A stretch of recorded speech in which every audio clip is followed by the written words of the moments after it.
এ বাবা তো সাদিয়া আমার একটা মেসেজ করছে, তোমার মনে বান্ধবী না?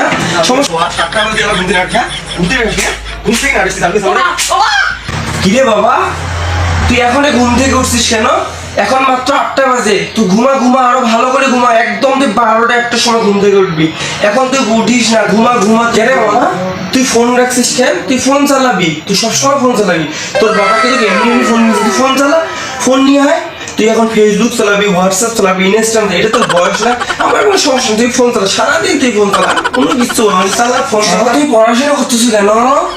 তো বই নিয়ে না, পড়াশোনা করা লাগবে না তো। সবাই যদি পড়াশোনা করে শিক্ষিত হয় তাহলে অটো চালাবে কে? তুমি আমার সন্তান, তুমি আবার ব্যতিক্রম।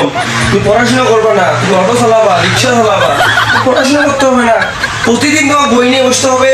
তুমি মাসে একদিন করবা, 6 মাসে একদিন করবা। পড়াশোনা করতে হবে, তুমি থাকো।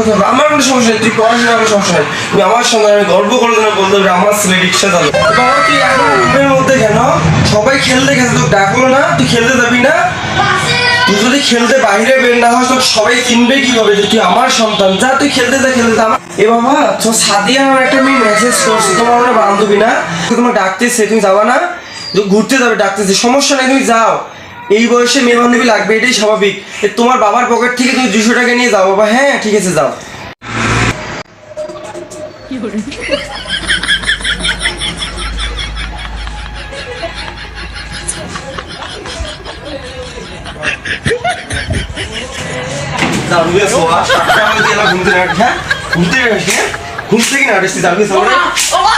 ঘুম থেকে না উঠিস তুই না?